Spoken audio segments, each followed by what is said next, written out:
ओम नमः शिवाय। श्री शिव महापुराण के अंतर्गत चतुर्थ कोटि रुद्र संहिता में आज 22वें अध्याय में प्रवेश करेंगे, जिसमें काशी के अवतरण, शिव जी द्वारा अविमुक्त लिंग की स्थापना, काशी की महिमा, काशी में रुद्र के आगमन का वर्णन है। प्रवेश से पूर्व द्वादश ज्योतिर्लिंग स्मरणम। सौराष्ट्रे सोमनाथम च श्रीशैले मल्लिकार्जुनम उज्जैन्यां महाकाल ओंकारं मल्लेश्वरम पराल्यां वैद्यनाथं च डाकिन्यां भीमशंकरं सेतुबंधे तु रामेशं नागेशं दारुकावने वाराणस्यां तु विश्वेशं त्र्यंबकं गौतमी तटे हिमालये तु केदारं घुष्मेशं च शिवालये एतानि ज्योतिर्लिंगानि सायं प्रातः पठेन्नरः सप्तजन्म कृतं पापम् स्मरणेन विनश्यति। सप्तजन्म कृतं पापम् स्मरणेन विनश्यति। जो मनुष्य प्रतिदिन प्रातःकाल और संध्या के समय इन 12 ज्योतिर्लिंगों का नाम लेता है, उसके 7 जन्मों का किया हुआ पाप इन लिंगों के स्मरण मात्र से मिट जाता है। इति श्री शिव महापुराणे द्वादश ज्योतिर्लिंग स्मरणम संपूर्णम। बोलिए गौरी शंकर भगवान की जय। हम सभी श्रवण कर रहे हैं श्री शिव महापुराण के अंतर्गत चतुर्थ कोटि रुद्र संहिता के 22वें अध्याय को। 22वें अध्याय के प्रारंभ में सूत जी महाराज कहते हैं, हे श्रेष्ठ ऋषिगण, अब विश्वेश्वर के महापाप नाशक महात्म्य का वर्णन करूंगा। आप लोग बहुत ध्यान पूर्वक सुनिए। संसार में यह जो कुछ भी वस्तु मात्र दिखाई देता है, वह चिदानंद स्वरूप निर्विकार एवं सनातन है। अपने कैलव्य अद्वैत भाव में ही रमने वाले उस अद्वितीय परमेश्वर को दूसरा रूप होने की इच्छा हुई। अपने ही भाव में, अद्वैत भाव में रमने वाले अद्वितीय परमेश्वर को दूसरा स्वरूप होने की इच्छा हुई, वही सगुण हो गया, जो शिव नाम से कहा जाता है। वे ही स्त्री तथा पुरुष के भेद से 2 रूप हो गए। उनमें जो पुरुष था शिव कहा गया और जो स्त्री थी वह शक्ति कही गई।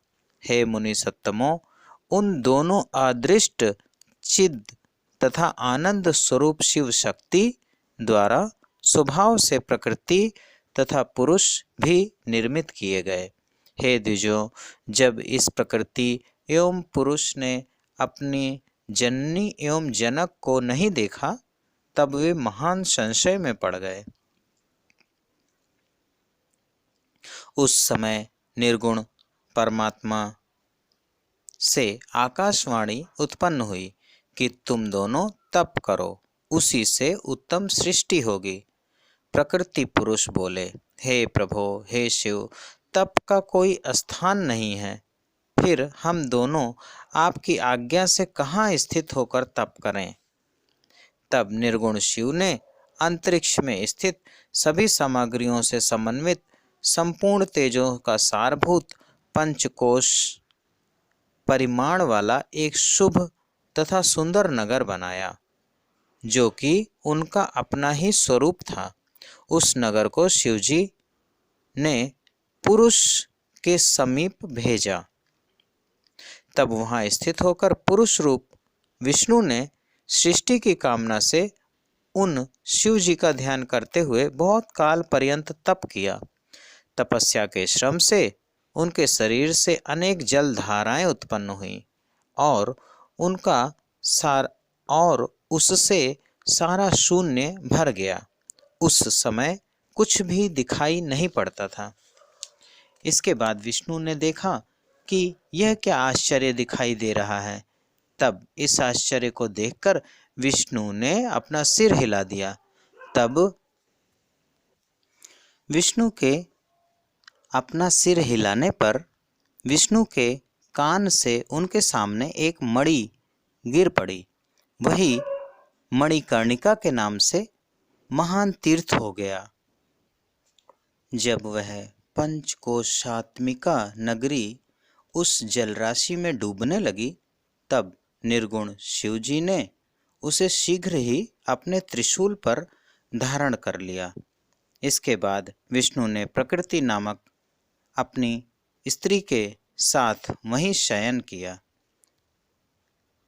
तब शंकर जी की आज्ञा से उनके नाभि कमल से ब्रह्मा जी प्रकट हुए।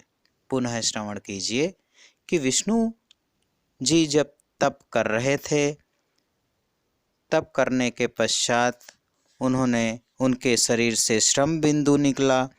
उस श्रम बिंदु से अनेक जल धाराएं उत्पन्न हुई, जिससे सारा शून्य भर गया। कुछ समय तक कुछ भी दिखाई नहीं दिया। विष्णु जी को यह सब कुछ बहुत आश्चर्यचकित करने वाला लगा। उन्होंने आश्चर्य से देखकर अपने सिर को हिलाया। विष्णु जी के कान से एक मणि नीचे गिरी। वही स्थान मणिकर्णिका के नाम से महान तीर्थ हो गया। वो पंचकोशात्मिका नगरी जो भगवान शिव ने तप करने के लिए पुरुष के लिए बनाए थे, वह उस जलराशि में डूबने लगी। तब निर्गुण शिवजी ने उस स्थान को अपने त्रिशूल पर धारण कर लिया और इसके बाद विष्णु ने प्रकृति नामक अपनी स्त्री के साथ वहीं पर शयन किया। शंकर जी की आज्ञा से उनके नाभि कमल से ब्रह्मा जी प्रकट हुए। तब उन्होंने शिव की आज्ञा पाकर अद्भुत सृष्टि की रचना की। उन्होंने ब्रह्मांड में 14 लोकों का निर्माण किया। मुनियों ने इस ब्रह्मांड का विस्तार 50 करोड़ योजन बताया है। ब्रह्मांड में अपने अपने कर्मों से बंधे हुए प्राणी मुझे किस प्रकार प्राप्त करेंगे, ऐसा विचार कर उन्होंने शिव जी ने पंचकोशी को ब्रह्मांड से अलग रखा। भगवान भोलेनाथ बड़े ही दयालु हैं, बड़े कृपालु हैं। जो ब्रह्मांड बने हुए थे वे सभी अपने अपने कर्मों से बंधे हुए प्राणियों के लिए थे, और वे प्राणी भगवान को कैसे प्राप्त करेंगे, ऐसा विचार करके शिवजी ने उस पंचकोशी स्थान को ब्रह्मांड से अलग रखा। वह ब्रह्मांड में शामिल नहीं है। यह काशी लोक में कल्याण करने वाली, कर्म बंधन का विनाश करने वाली, मोक्ष तत्व को प्रकाशित करने वाली, ज्ञान प्रदान करने वाली तथा मुझे अत्यंत प्रिय कही गई है। परमात्मा शिव ने अविमुक्त नामक लिंग को स्वयं स्थापित किया और उससे कहा, हे मेरे अंश स्वरूप, तुम्हें मेरे इस क्षेत्र का कभी त्याग नहीं करना चाहिए। ऐसा कहकर स्वयं सदाशिव ने उस काशी को अपने त्रिशूल से उतारकर मृत्युलोक संसार में स्थापित किया। ब्रह्मा का एक दिन पूरा होने पर भी उस काशी का नाश निश्चित ही नहीं होता। हे मुनियों, उस समय शिवजी उसे अपने त्रिशूल पर धारण करते हैं। जब प्रलय काल हो तो काशी को भगवान अपने शिव त्रिशूल पर धारण करते हैं, क्योंकि काशी का नाश निश्चित ही नहीं होता। उस समय शिवजी उसे अपने त्रिशूल पर धारण करते हैं। हे द्विजों, ब्रह्मा द्वारा पुनः सृष्टि किए जाने पर वे काशी को स्थापित करते हैं। सभी प्रकार के कर्म बंधनों को नष्ट करने के कारण इसे काशी कहा गया है। काशी का अर्थ सभी प्रकार के कर्म बंधनों को नष्ट करने का स्थान। अविमुक्तेश्वर नामक लिंग काशी में सर्वदा स्थित रहता है। यह महापातकियों को भी मुक्त करने वाला है। हे मुनीश्वरों, अन्यत्र मोक्षप्रद क्षेत्रों में सारूप्य आदि मुक्ति प्राप्त होती है, किंतु यहाँ प्राणियों को सर्वोत्तम सायुज्य मुक्ति की प्राप्ति होती है। जिनकी कहीं गति नहीं होती उनके लिए वाराणसी पुरी है। महापुण्यदायिनी पंचकोशी करोड़ों हत्याओं को विनिष्ट करने वाली है। सभी देवता लोग भी यहाँ मृत्यु की इच्छा करते हैं, फिर दूसरों की बात ही क्या है। शंकर को प्रिय यह नगरी सर्वदा भोग एवं मोक्ष देने वाली है। ब्रह्मा, विष्णु, सिद्ध, योगी, मुनि तथा त्रिलोक में रहने वाले अन्य लोग भी सदा काशी की प्रशंसा करते हैं। हे महर्षियों, मैं काशी की संपूर्ण महिमा को 100 वर्षों में भी कह नहीं सकता, फिर भी यथाशक्ति वर्णन करता हूँ। जो कैलाशपति भीतर से सत्वगुणी, बाहर से तमोगुणी तथा कालाग्नि रुद्र के नाम से प्रसिद्ध हैं, वे निर्गुण होते हुए भी सगुण रूप में प्रकट हुए शिव हैं। उन्होंने अनेक बार प्रणाम करते हुए शंकर से यह वचन कहा। रुद्र बोले, हे विश्वेश्वर, हे महेश्वर, मैं आपका हूँ, इसमें संदेह नहीं है। हे महादेव, मुझ पुत्र पर अम्बा सहित आप कृपा कीजिए। हे जगन्नाथ, हे जगतपते, लोक कल्याण की कामना से आप यहीं पर सदा निवास कीजिए और सबका उद्धार कीजिए, मैं यही प्रार्थना करता हूँ। सूत जी कहते हैं, तदंतर मन तथा इंद्रियों को संयत करने वाले अविमुक्त ने भी बारंबार शिव की प्रार्थना करके अपने नेत्रों से आंसुओं को गिराते हुए प्रसन्नतापूर्वक शिव जी से कहा। अविमुक्त बोले, हे देवाधिदेव, हे महादेव, हे काल रूपी रोग की उत्तम औषधि, सचमुच आप त्रिलोकपति हैं और ब्रह्मा तथा विष्णु आदि के द्वारा सेवनीय हैं। हे देव, आप काशीपुरी में अपनी राजधानी स्वीकार कीजिए और मैं अचिंत्य सुख के लिए आपका ध्यान करता हुआ यहीं निवास करूँगा। आप ही मुक्तिदाता एवं कामनाओं को पूर्ण करने वाले हैं, दूसरा कोई नहीं। इसलिए आप लोक उपकार के लिए पार्वती सहित सदा यहीं निवास करें। हे सदाशिव, आप यहाँ निवास करते हुए संसार सागर से सभी जीवों का उद्धार कीजिए और भक्तों का कार्य पूर्ण कीजिए, मैं आपसे बारंबार प्रार्थना करता हूँ। सूत जी कहते हैं, इस प्रकार उन विश्वनाथ के द्वारा प्रार्थना किए जाने पर सबके स्वामी शंकर जी लोप उपकारार्थ वहाँ भी निवास करने लगे। जिस दिन से वे हर यानी भगवान शिव जिस दिन से वे हर काशी में आए, तभी से वह काशी सर्वश्रेष्ठ हो गई। इस प्रकार यहाँ श्री शिव महापुराण के अंतर्गत चतुर्थ कोटि रुद्र संहिता में विश्वेश्वर महात्म्य में काशी में रुद्र का आगमन नामक यह 22वां अध्याय पूर्ण होगा। 23वें अध्याय में ऋषिगण कहते हैं, हे प्रभो, हे सूत जी, यदि वाराणसी पुरी इतनी पवित्र है तो आप उसका एवं अविमुक्त ज्योतिर्लिंग का प्रभाव भी हम लोगों से कहिए।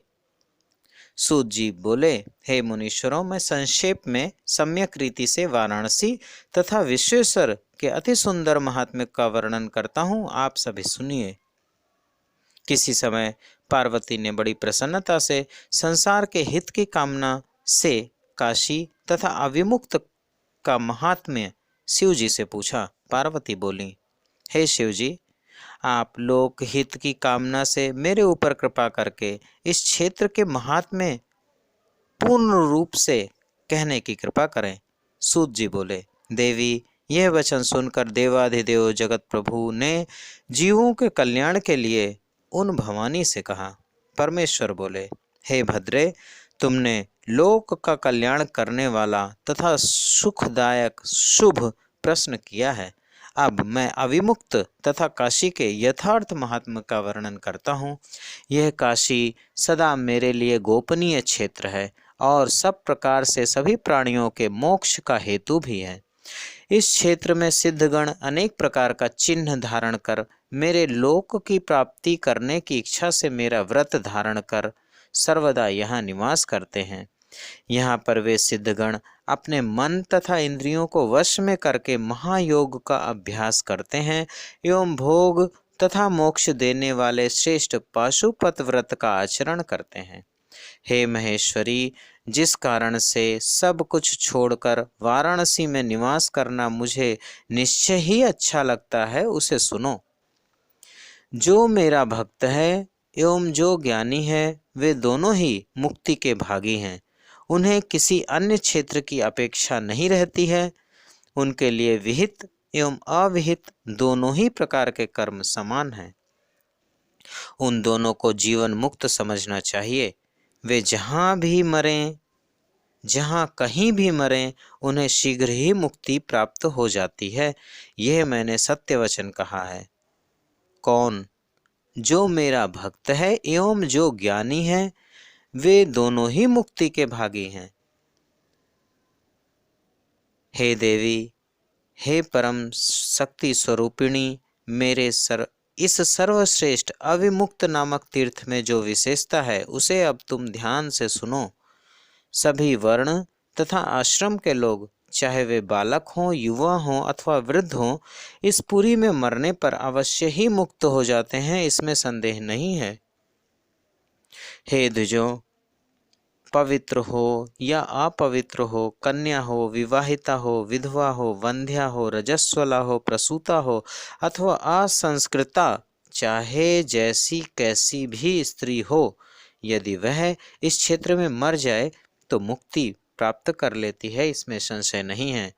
स्वेदज, अंडज, अंडज, उद्भिज अथवा जरायुज प्राणी, ये सभी यहाँ मरने पर जैसा मोक्ष प्राप्त कर लेते हैं, वैसा अन्यत्र कहीं नहीं प्राप्त करते। हे देवी, यहाँ न ज्ञान की अपेक्षा है, न भक्ति की अपेक्षा है, न सत्कर्म की अपेक्षा है, न दान की ही अपेक्षा है। यहाँ न संस्कार की अपेक्षा है, न ध्यान की अपेक्षा है। यहाँ न नाम की अपेक्षा है, पूजा तथा उत्तम जाति की भी कोई अपेक्षा नहीं है। जो कोई भी मनुष्य मेरे इस मोक्षदायक क्षेत्र में निवास करता है, वह चाहे किसी भी प्रकार से मरा हो, निश्चय ही मोक्ष को प्राप्त कर लेता है। हे प्रिय, यह मेरा दिव्यपुर गुहे से भी गुहतम, गुप्त से भी गुप्त है। हे पार्वती, ब्रह्मा आदि भी इसका महात्म्य नहीं जानते हैं। अतः सभी स्थितियों में मोक्ष प्रदान करने के कारण यह महान क्षेत्र अविमुक्त कहा गया है। मरने के बाद यह नैमिषारण्य आदि क्षेत्रों से भी अधिक मोक्षप्रद है। विद्वान पुरुष धर्म का उपनिषद, सत्य, मोक्ष का सार तत्व, समत्व भाव क्षेत्र और तीर्थ का उपनिषद अविमुक्त क्षेत्र को कहते हैं। अपनी इच्छानुसार भोजन, शयन, क्रीड़ा आदि विविध क्रियाओं को करता हुआ भी अविमुक्त में प्राण त्याग करने वाला प्राणी मोक्ष का अधिकारी हो जाता है। हजारों पाप करके पिशाच हो जाना भी अच्छा है, किंतु काशी को छोड़कर स्वर्ग में हजार इंद्र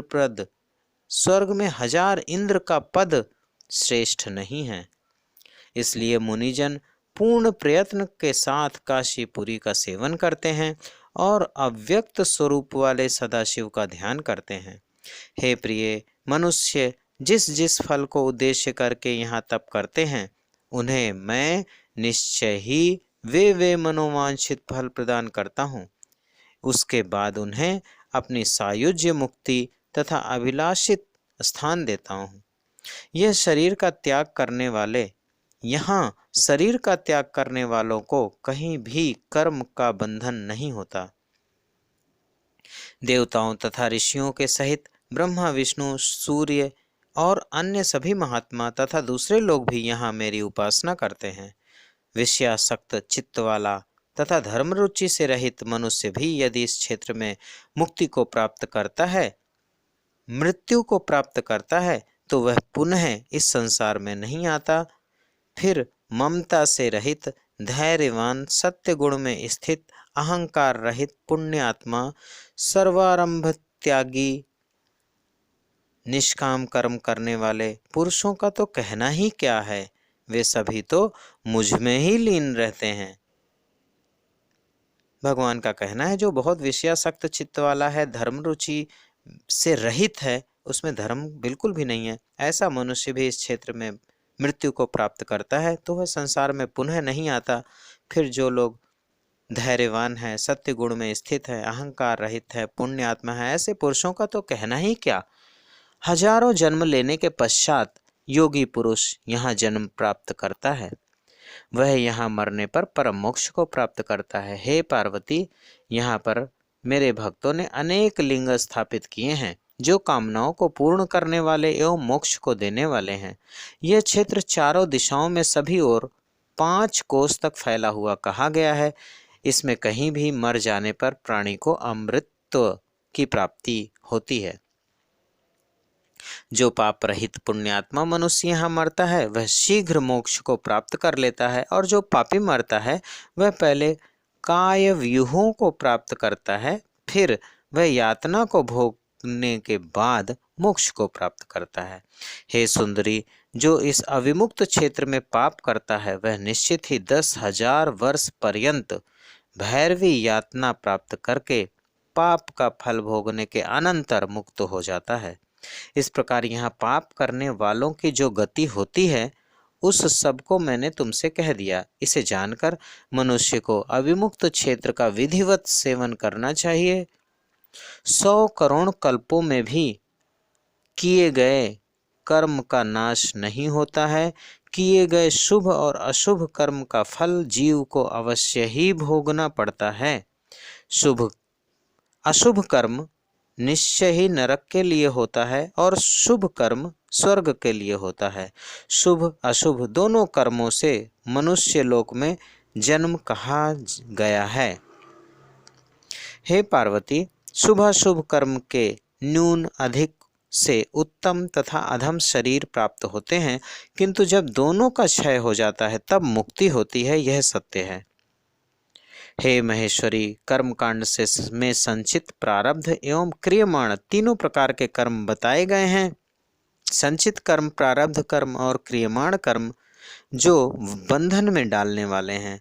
पूर्व जन्म में किए गए कर्म को संचित कहा गया है और जिसका इस शरीर से भोग किया जा रहा है वह प्रारब्ध कहा गया है। हे देवेशी, जो इस जन्म में शुभ शुभ कर्म इस समय किया जा रहा है वह सब कुछ क्रियमाण कहते हैं।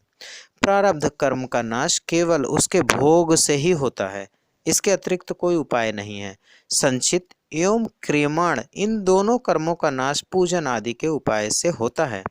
संपूर्ण कर्मों का नाश काशीपुरी के अतिरिक्त अन्यत्र कहीं नहीं होता। यह तीर्थ सुलभ है, किंतु सभी तीर्थ सुलभ हैं, किंतु काशीपुरी दुर्लभ है। यदि पूर्व जन्म में आदर पूर्वक काशी का दर्शन किया गया है तभी काशी में आकर मनुष्य मृत्यु को प्राप्त होता है, अन्यथा नहीं। काशी में आकर जो मनुष्य गंगा स्नान करता है उसके संचित तथा क्रियमाण कर्म नष्ट हो जाते हैं। यह निश्चित है कि बिना भोग किए प्रारब्ध कर्म का नाश नहीं होता। जब मनुष्य की शास्त्र अनुमोदित रीति से मृत्यु होती है तब प्रारब्ध कर्म का भी क्षय हो जाता है। यदि किसी ने पूर्व में काशी सेवन किया है और उसके बाद पाप किया है तो भी काशी सेवन रूप बलवान बीज से उसे काशी पुनः प्राप्त हो जाती है और तब संपूर्ण पाप भस्म हो जाते हैं। इसलिए कर्म का उन्मूलन निर्मूलन करने वाली काशी का सेवन निश्चित रूप से करना चाहिए। हे प्रिय, जिसने एक भी ब्राह्मण को काशीवास कराया वह स्वयं भी काशीवास पाकर मुक्ति को प्राप्त कर लेता है। जो काशी में मरता है उसका पुनर्जन्म नहीं होता, किंतु प्रयाग में फल के उद्देश्य से मरने पर कामना अनुरूप फल प्राप्त होता है। यदि मोक्षदायिनी काशी तथा वांछित प्रद प्रयाग दोनों का मरण फल एक ही हो तो काशी मरण का अपूर्व फल मोक्ष व्यर्थ हो जाएगा, और प्रयाग में यदि मरण कामना सिद्ध न हुई तो उसका अपूर्व फल भी सिद्ध न हो सकेगा। अतः मेरी आज्ञा से साक्षात विष्णु भगवान नई सृष्टि रचकर प्रयाग में मनुष्यों को मनोवांछित सिद्धि प्रदान करते हैं। सूत जी कहते हैं, हे श्रेष्ठ मुनियों, इस प्रकार काशीपुरी का विश्वेश्वर का भी बहुत महात्म्य है जो सज्जन को भोग तथा मोक्ष प्रदान करने वाला है। इसके बाद मैं अब त्र्यंबकेश्वर के महात्म्य का वर्णन करूंगा, जिसे सुनकर क्षण मात्र में संपूर्ण पापों से छूट जाता है, जिसे सुनकर मनुष्य क्षण मात्र में संपूर्ण पापों से छूट जाता है। त्र्यंबकेश्वर महादेव ज्योतिर्लिंग के महात्म्य का वर्णन कल श्रवण करेंगे। इस प्रकार यहाँ श्री शिव महापुराण के अंतर्गत चतुर्थ कोटि रुद्र संहिता में काशी विश्वेश्वर ज्योतिर्लिंग महात्म्य वर्णन नामक यह 23वां अध्याय पूर्ण हुआ। श्री शिव पंचाक्षर स्तोत्रम। नागेन्द्रहाराय त्रिलोचनाय भस्मांगराय महेश्वराय नित्याय शुद्धाय दिगंबराय तस्मै नकाराय नमः शिवाय मंदाकिनी सलिल चंदन चर्चिताय नंदीश्वर प्रमथनाथ महेश्वराय मंदार पुष्प बहुपुष्प सुपूजिताय तस्मै मकाराय नमः शिवाय शिवाय गौरी वदनां भजवृंद सूर्याय दक्षाध्वरनाशकाय श्रीनीलकंठाय वृषभध्वजाय तस्मै श्रीकाराय नमः शिवाय वशिष्ठ कुंभोद्भव गौतमार्य मुनीन्द्र देवार्चित शेखराय चंद्रार्क वैश्वानरलोचनाय तस्मै वकाराय नमः शिवाय यक्ष स्वरूपाय जटाधराय पिनाकहस्ताय सनातनाय दिव्याय देवाय दिगंबराय तस्मै यकाराय नमः शिवाय तस्मै यकाराय नमः शिवाय पंचाक्षरमिदं पुण्यं यः पठेत् शिवसन्निधौ शिवलोकं वाप्नोति शिवेन सह मोदते शिवेन सह मोदते। जो शिव के समीप इस पवित्र पंचाक्षर का पाठ करता है वह शिवलोक को प्राप्त करता है और शिव जी के साथ आनंदित होता है। इति श्रीमद्शंकराचार्य विरचितं शिव पंचाक्षर स्तोत्रम संपूर्णम। बोलिए गौरी शंकर भगवान की जय। श्री अभिमुक्तेश्वर भगवान की जय। श्री काशी धाम की जय।